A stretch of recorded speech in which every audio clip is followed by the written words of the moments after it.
বাবা মাকে ইঞ্জিনিয়ার ছেলে খুন করে এসে বনগাঁয় এতিমখানায় হানা।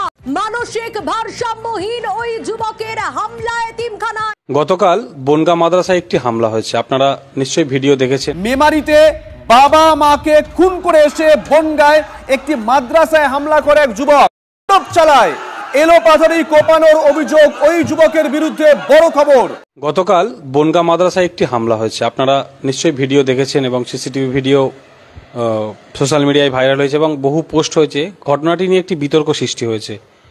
জানিয়ে রাখি আপনাদের, ওই মাদ্রাসার পরিচালক হচ্ছেন ফুরফুরা শরীফের বর্তমান পরিচালক ফুরফুরা শরীফের পীরজাদা শাহবান সিদ্দিকী আমার সঙ্গে রয়েছেন। ফুরফুরা শরীফ থেকে আমি সরাসরি এই মুহূর্তে এসএসটিভি পাবলিকের লাইভে এই জন্যই দেখাচ্ছি যে বার্তাটা নিয়ে একটা মিসগাইড হচ্ছে বা অনেকে সোশ্যাল মিডিয়ায় বিভিন্ন রকম পোস্ট করছে। অ্যাকচুয়ালি ঘটনাটা কি হয়েছিল আপনিই বলতে পারবেন, যেহেতু ওই মাদ্রাসার আপনি মূল পরিচালক, মূল দায়িত্বে আছেন। কি ঘটনাটা ঘটেছিল একটু যদি দর্শকদের সামনে বলেন বা মানুষকে একটু বলেন। গতকাল রাত্রে 7টার নাগাদ আমার কাছে ফোন আসে এবং মাদ্রাসার যারা দায়িত্বশীল ওখানে আছেন তাঁরাই আমাকে ফোন করেছেন। অত্র প্রতিষ্ঠান আমার মেজর চাচাজান হুজুর পীর কেবলার দ্বারাই প্রতিষ্ঠিত। বিগত দিন ওখানে আমার দাদাজান হুজুর পীর কেবলা রহমাতুল্লাহ আলাইহ মোজাদ্দিদে জামানের নামে সিনিয়র মাদ্রাসা করেছিলেন। পরবর্তীতে চাচাজান হুজুর পীর কেবলা পীর আব্দুল হাই সিদ্দিকী হাফেজিয়া খারিজিয়া মাদ্রাসা ও এতিমখানা, যে এতিমখানাকে কেন্দ্র করে গতকাল রাত্রিরে সোশ্যাল মিডিয়া সহ মিনিস্ট্রি মিডিয়ায় বিভিন্ন জায়গায় বিভিন্নভাবে বিভিন্ন বক্তব্য মন্তব্য আমরা অলরেডি অবগত হয়েছি। তো 7টা নাগাদ আমাকে ফোন করলো যে এরম একটা অপরিচিত ব্যক্তি এখানে হঠাৎ করে আমাদের মাদ্রাসায় আসার পরে বিভিন্ন রকম দুষ্কৃতিমূলক কার্যকলাপ করে ফেলেছে, অর্থাৎ আমাদের প্রতিষ্ঠানেরই 4 জন ব্যক্তিকে আঘাত করেছে। আজকে আমরা খুব চিন্তিত আমি হয়ে পড়লাম, যেহেতু ওখানে 200-র কাছাকাছি এতিম ছাত্র ছাড়াও বহু ছাত্ররা ওখানে আছে। তো বিভিন্ন জায়গা থেকে অভিভাবকরা ফোন করছে, যেহেতু এখন সোশ্যাল মিডিয়াটা স্ট্রং, মানুষের কাছে খুব তাড়াতাড়ি বার্তা পৌঁছে গেছে, তাদের অভিভাবিকারা ফোন করছে।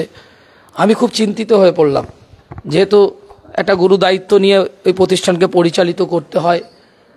সঙ্গে সঙ্গে আমি আমার প্রোগ্রাম মায়াপুর মাদ্রাসায় ছিল কালকে, মুথাডাঙ্গা মায়াপুর হুগলি, ওটা ক্যান্সেল করে আমি ওখানে চলে গেলাম এবং রাস্তাতেই আমাকে বিভিন্ন মিনিস্ট্রি মিডিয়া ফোন করছে, বিভিন্নভাবে আমার কাছে সোশ্যাল মিডিয়ায় যারা ইউটিউবে কাজ করেন তাঁরাও ফোন করছেন যে আসলে বিষয়টা কি ঘটেছে। কিন্তু আমি তখনও পর্যন্ত পার্টিকুলার আমি জানি না যে বিষয়টা কি ঘটেছে। একজন ব্যক্তি ওইখানে প্রবেশ করেছে এবং 4 জন মানুষকে আঘাত করেছে। কিন্তু আমি একটা খবর শুনে একটু নিজেকে আনন্দ পেলাম যে কোনো মাদ্রাসার ছাত্র এতে আঘাত পায়নি। এর দ্বারা আমরা শান্ত করতে পেরেছি অভিভাবিকাদেরকে, যেহেতু বাচ্চা ছেলেগুলোকে আমাদের দায়িত্বই তাদেরকে দিয়ে গেছে। হয়তো আমাদের শিক্ষকরা আঘাতপ্রাপ্ত হয়েছে, কর্মীরা আঘাতপ্রাপ্ত হয়েছে, কিন্তু তারা তাদের দায়িত্ব পালন করেছে যে অভিভাবকদের কাছে আমরা সেই মুখটা দেখাতে পেরেছি। যদি একটা মাদ্রাসার ছাত্র আঘাত পেয়ে যেত, আমরা কিন্তু সেই জায়গাটা আমাদের অবস্থানটা ঠিক থাকতো না এখন যে অবস্থানে আমরা আছি। 4 জনের মধ্যে একজন এখনও হসপিটাল আছে। আজকে 10 মিনিট আগেকার আমি ফোনে কথা বলেছি তাদের পরিবারের কাছে, 3 জনকে রিলিজ করে দিয়েছে।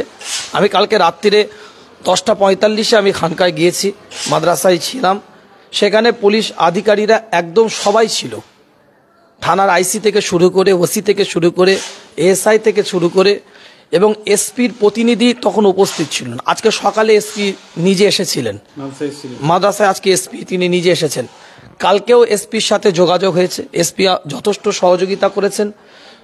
জনগণ যেহেতু একটা আবেগ জড়িয়ে আছে খানকা শরীফে, ফুরফুরা শরীফের একটা প্রতিষ্ঠিত খানকা বা মাদ্রাসা, তো মানুষের একটা আবেগ জড়িয়ে আছে। গোটা এলাকায় মানুষ আলহামদুলিল্লাহ একদম জিনিসটা কি ঘটেছে এটাকে জানার জন্য এসেছিলেন। তো আলহামদুলিল্লাহ আমাদের যারা ওখানে দায়িত্বশীল ছিলেন আমার যাওয়ার পূর্বেই বা আমার ফোনের মাধ্যমে মেসেজে তারা অনেকটাই শান্ত ছিল, কোনো বিশৃঙ্খলামূলক কার্যকলাপ ওই জায়গাটাই তারা করেননি খানকা কেন্দ্রিক, এবং প্রশাসনকে যথাযথ সহযোগিতা করেছেন। কিছু অপ্রীতিকর ঘটনা যদি ঘটে যায় সেটা হচ্ছে আউটসাইড থেকে কেউ এসে যদি করে সেটা ভিন্ন বিষয়, কিন্তু আমি ওভারঅল বিষয়টা বললাম। এবং প্রশাসনও আমাদেরকে যথাযথ সহযোগিতা করেছে, জনগণও প্রশাসনকে যথাযথ সহযোগিতা করেছে। এখন পরিস্থিতি কেমন? এখন পরিস্থিতি শান্ত, টোটাল শান্ত। এটা কোনো সাম্প্রদায়িক ইস্যু নয়, এটা রাজনৈতিক কোনো ইস্যু নয়। পরবর্তীতে আমরা যেটা জানতে পেরেছি যে এটা সোশ্যাল মিডিয়ায় বিভিন্নভাবে বিভিন্ন জায়গায় প্রচার চলছে, আর এই প্রচার যারা করছেন হয়তো না জেনে করাটা উচিত হবে না, আর যারা এটাকে অন্যদিকে কালার করার জন্য করছেন আমি অনুরোধ করব এই বিষয়গুলোকে আপনাদের অবগত থাকতে হবে। কেন ভারতবর্ষ সম্প্রীতির নিরিখে পরিচালিত হয়, আর ওখানে আমাদের একটা বড় সম্প্রীতির বার্তা। ঠিক আমাদের যেখানে মাদ্রাসা, খানকা, ঠিক একই পাঁচিরে কিন্তু হিন্দু ভাইদের তীর্থস্থান মন্দির। আপনি যদি আমার কাছে ভিডিও ফুটেজ বা ছবি দেখতে চান আপনারা দেখিয়ে দিতে পারে। একই পাঁচির, মানে এক পাঁচিরে আমরা মাদ্রাসা প্রতিষ্ঠান, মসজিদ আছে, আজান হয়, তাদের মন্দিরে তাদের ঘণ্টা হয়। এমন সম্প্রীতির বাতাবরণে ওখানে হিন্দু, মুসলমান, সর্বজাতের ধর্মের মানুষ বুকে বুক মিলিয়ে হাতে হাত মিলিয়ে থাকে। কিন্তু সবসময় আমরা উপলব্ধি করেছি এই ধরনের কিছু ঘটনা ঘটে যাওয়ার কারণে কিছু সাম্প্রদায়িক মনোভাবপূর্ণ ব্যক্তিত্ব তারা সুযোগ সুবিধা নিতে থাকে বা নেওয়ার চেষ্টা করে। কিন্তু প্রশাসনকে ধন্যবাদ দেব, এবং যারা আধিকারিক ছিলেন, দায়িত্বশীল ব্যক্তিত্বরা ছিলেন, তাঁরাও যথেষ্ট সহযোগিতা করেছেন।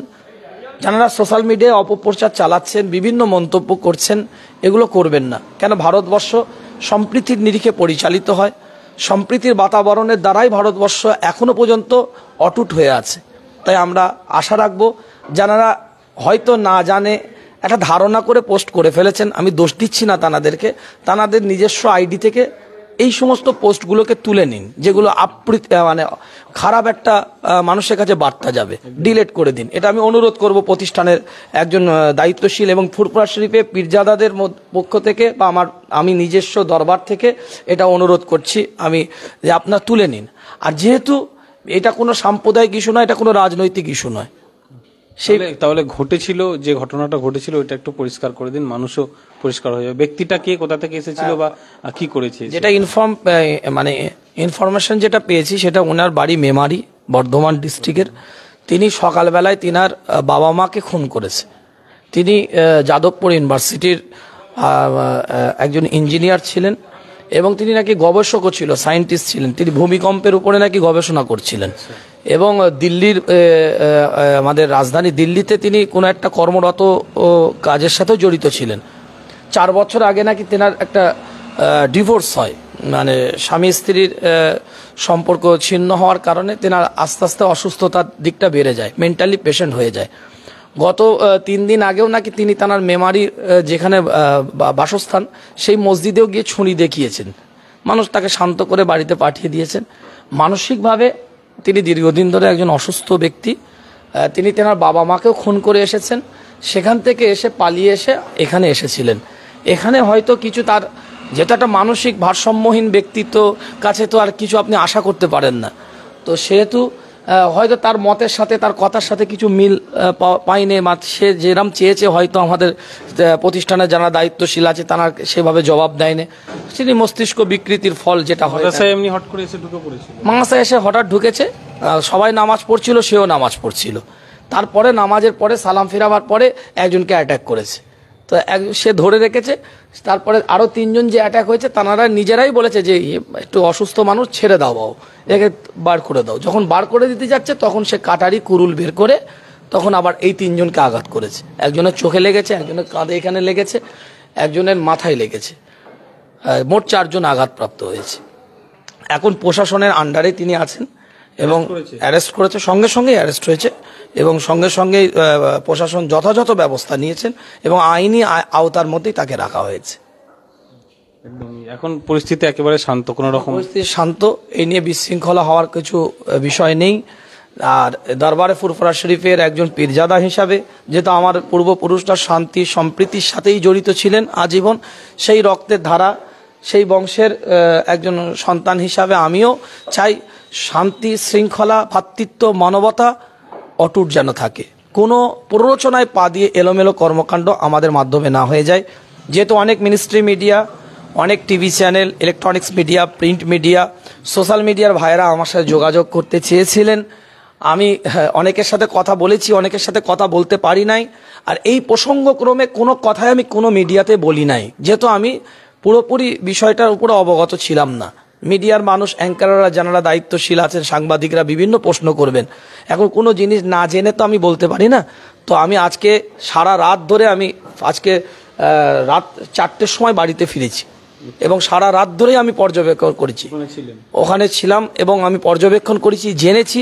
আজকে ঘুম থেকে উঠে SSTV পাবলিকের মাধ্যমে আমি একটা বার্তা দিলাম, এর মাধ্যম থেকে আপনারা জানুন এবং যে সমস্ত মিনিস্ট্রি মিডিয়া জানতে চান এর মাধ্যমে আপনার সোশ্যাল মিডিয়ার মাধ্যমে জেনে নিন।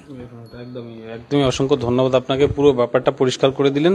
কেননা গতকাল থেকে আমরা দেখছিলাম বিভিন্ন সোশ্যাল মিডিয়ায় পোস্ট হচ্ছিল একটা ঘটনা ভাইজান, যে এই সময় করে এই ধরনের ঘটনা কিন্তু ঘটে যাচ্ছে রাস্তাঘাটে, যেখানে সেখানে ধরুন একটা ঠেলাওয়ালা সে কিছু ঠেলা নিয়ে কোনো ফেরি করছে, তাকে আক্রান্ত করা হচ্ছে, কোনো বিল্ডিং এ হট করে 2-4 জন ঢুকে গিয়ে আক্রান্ত করা হচ্ছে। ক্যানিং এ কয়েকজন মৌলানা সাহেব 2 দিন আগে আক্রান্ত হয়েছেন। এই যে এই ধরনের ঘটনাগুলো ঘটছে, সাধারণ মানুষকে কি বার্তা দেবেন এই ধরনের ঘটনাগুলো একটু সামনে রেখে? বাইরে বিষয়টা হচ্ছে অপ্রীতিকর ঘটনাগুলো যেটা ঘটছে সেটাকে কেন্দ্র করেই কিন্তু কালকে এটা আমিও ব্যক্তিগতভাবে আমি অনেক কিছু ভেবেছিলাম, যেহেতু যে পরিস্থিতি এখন বর্তমান বিভিন্ন জায়গায় বিভিন্ন সেন্টিমেন্টে আঘাত করে বিভিন্ন কর্মকাণ্ড চালাচ্ছেন কিছু মানে অশোভনীয় ব্যক্তিত্বরা, তো এর দ্বারাই খুবই মানে দুঃখজনক বিষয়। যেহেতু আমাদের প্রথমত ভাবতে হবে একটা মানুষ যেন ক্ষতিগ্রস্ত না হয়। আমার দেশের নাগরিক, আমার দেশের একজন মানুষ, একজন সে যেন আমার দ্বারাই ক্ষতিগ্রস্ত না হয়। সে যে জাতের হোক, যে ধর্মের হোক, যে সম্প্রদায়ের হোক, যে রিলিজিয়াসের হোক। কেউ ব্যক্তিবিশেষ রাজনীতি করতে পারে, রাজনীতির অ্যাঙ্গেলে সে রাজনীতির বক্তব্য দিতে পারে, কিন্তু রাজনীতিটাকে মানুষকে কষ্ট দেওয়ার জন্য না হয়। আবার কেউ ব্যক্তিগতভাবে কোনো ধর্মের প্রতি তার আবেগ থাকতে পারে, দরদ থাকতে পারে, বা কোনো ধর্মীয় ব্যক্তিত্ব সে হতে পারে, ধর্মের জায়গা থেকে সে ধর্ম পালন করবে।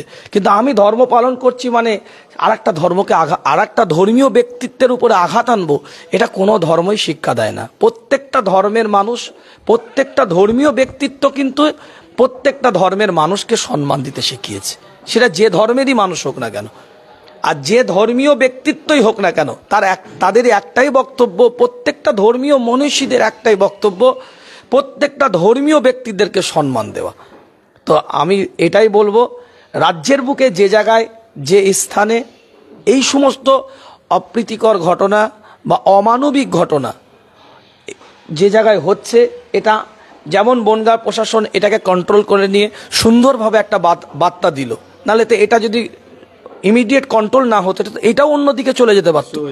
প্রশাসনের এটা বড় অবদান, এটা মেনে নিতে হবে। তো এই বনগাঁর প্রশাসনকে রোল মডেল করে বাংলার বিভিন্ন থানা, বিভিন্ন আপনার প্রশাসনের আধিকারিকরা এটাকেই রোল মডেল করে যদি ঝাঁপিয়ে পড়া এইরকম ঝাঁপিয়ে পড়ে, আশা করছি যেটা এখনো পর্যন্ত আমরা নাগরিক হিসাবে প্রশাসনের উপরে আস্থা আমাদের আছে, সেহেতু তারা এগিয়ে আসুক, তাহলে কিন্তু এই সমস্ত অপ্রীতিকর ঘটনাটা আশা করছি কম হবে। অসংখ্য ধন্যবাদ আপনাকে। বনগাঁ ঘটনা প্রসঙ্গে সঙ্গে সঙ্গে দেশ জুড়ে, রাজ্য জুড়ে যে সমস্ত ঘটনা ঘটছে সে বিষয়ে পীরজাদা শাহবান সিদ্দিকী বিভিন্ন বার্তা দিলেন। আপনারা শুনলেন যে বনগাঁয় কি ঘটনা ঘটেছিল। আমি কাল থেকেও দেখছিলাম ফেসবুকে বিভিন্ন পোস্ট হচ্ছে, ভিডিও, বিভিন্ন লেখা পোস্ট হচ্ছে, সেগুলো ভাইজান অনুরোধ করলেন সেগুলো একটু মুছে দিতে যারা অন্যরকম পোস্ট করেছিলেন। যেহেতু এখন বনগাঁ পুলিশ সেটাকে পুরোপুরি কন্ট্রোলের মধ্যে নিয়ে এসেছে, একেবারে অভিযুক্ত যে তাকে একবারে অ্যারেস্ট করেছে, তার বিভিন্ন রকম যে প্রসেস রয়েছে সে প্রশাসনিকভাবে তারা তাদের কাজ করে যাচ্ছে। মাদ্রাসার পরিচালক পীরজাদা শাহবান সিদ্দিকী ভাইজান একেবারে পরিষ্কারভাবে আপনাদেরকে এই ভিডিওটা বুঝিয়ে দিলেন। অবশ্যই ভিডিওটি শেয়ার করবেন, যারা দেখছেন সকলের মাঝে ছড়িয়ে দেবেন এই ভিডিওটি, যাতে করে মানুষের কাছে কাছে এই ভিডিওটি পৌঁছে যায়। ফলো করবেন SSTV পাবলিক, সঙ্গে থাকবেন। দেখা হচ্ছে পরের অন্য কোনো ভিডিওতে। ধন্যবাদ।